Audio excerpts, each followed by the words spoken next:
Hello.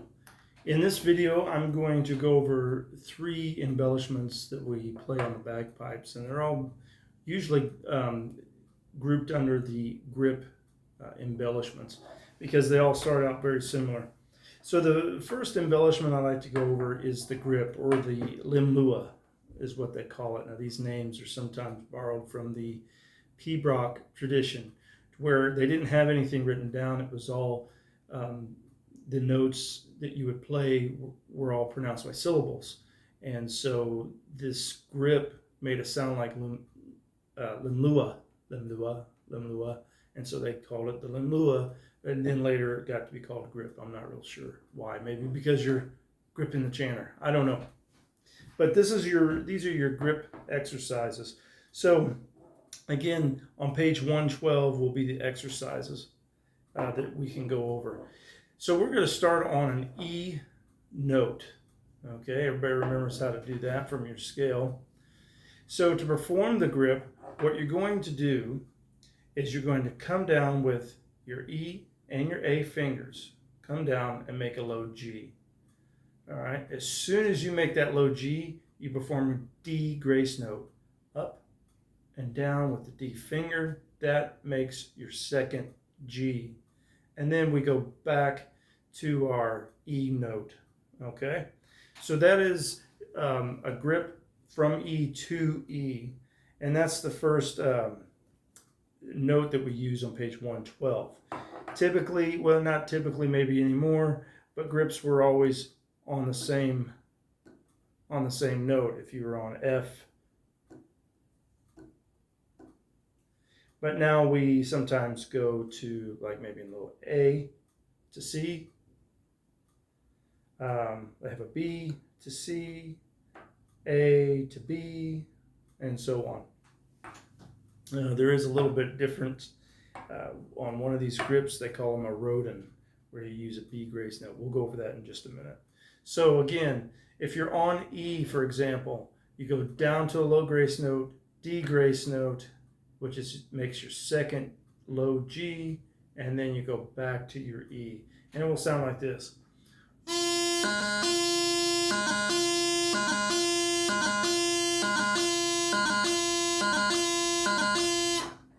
Okay, you want to make sure there's three distinct and articulated movements in that embellishment. Same thing with the F.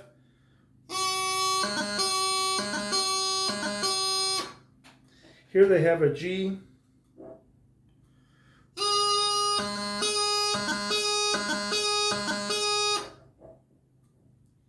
And then we go down to, they just go from E to F to G to high A.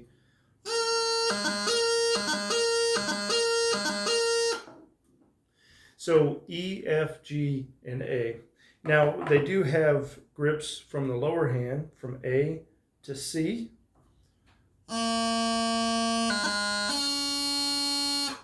But you perform it the same way.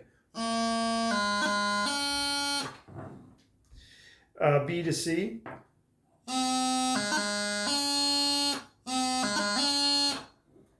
And you want to make sure you lift those fingers up at the same time.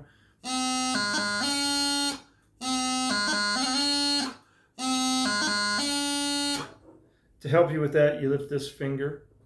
But really, you lift them up at the same time. But if you concentrate on lifting your C finger up just a fraction ahead of your B, you will eliminate some of those crossing noises. But just remember, they're supposed to be done at the same time. Next in the examples, they have, this is the one that's slightly different from low A to B. They call this a rodent. So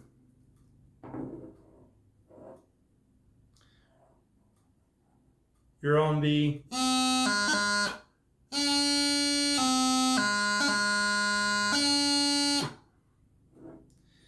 I typically don't do that one. I just always do a D grace note, but the proper way to do that is with a B grace note. And then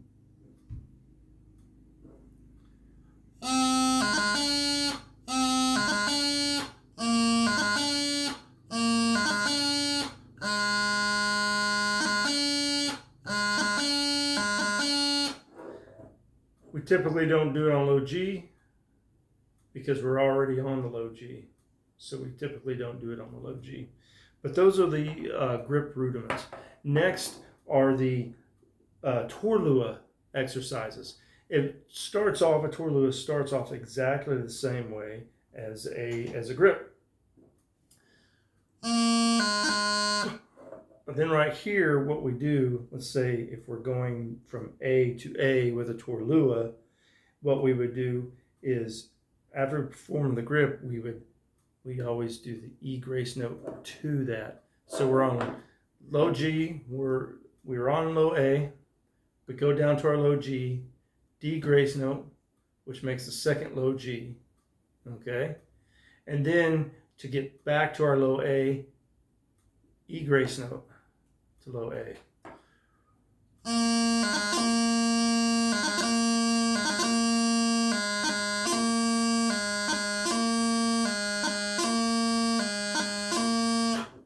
And that's the Taorluath.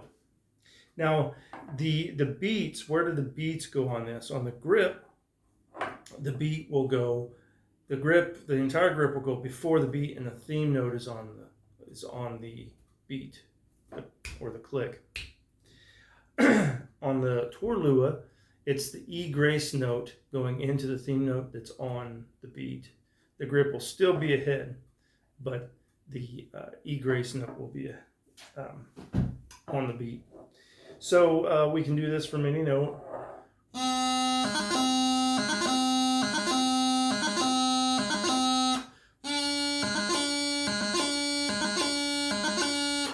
Just remember that E grace note is on the beat. Next, we're going to go over the throws. Now, most of you have learned that D throw already, so these are reference videos. The D throw, from any note going into the D throw, you will always land on the D. That's why it's called the D throw. So no matter what note you're coming from, the note that you land on will be a D. So let's say we're on an E, and we want to perform a D throw. So we're going to land on the D. So we would go down to our low G, D grace note, and back down, which makes our second low G, just like the grip. But instead, now we're going to play a quick C, an actual C note, but it's going to be so quick that we're going to lift up that D right after it. So from the grip,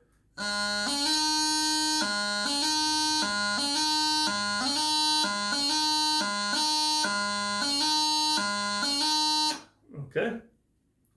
Some of those had crossing noises in it. You don't want that. You want it articulated.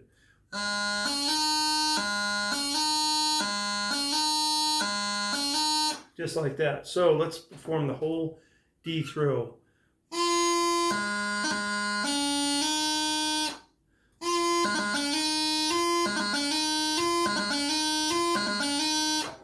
Okay, so that's the throw. And that particular throw is called a heavy throw because we're putting that grip rudiment in front of it, or the grip embellishment in front of it. But there is a throw called a light throw. We don't usually perform that. I'll go ahead and show it to you, but usually in our band and in most bands, they just perform the heavy throw. But the light throw is very similar. You go down to a low G, but instead of performing that D grace note to make the second low G, you just go to a D. So you're on E, go down to low G, and then D, and then you strike with that D finger. So you make that real quick C, and you're back. And it'll sound like this.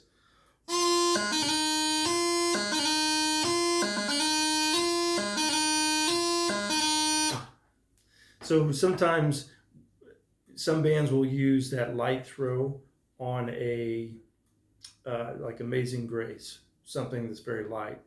But typically in most of the bands that I've been in, we always use the heavy throw because it has those two low G's and it really packs a punch. So anyway, those are your grip rudiments, your limb-lua, your Taorluath, and your heavy D throw. If you have any questions, I will answer them when we get to class.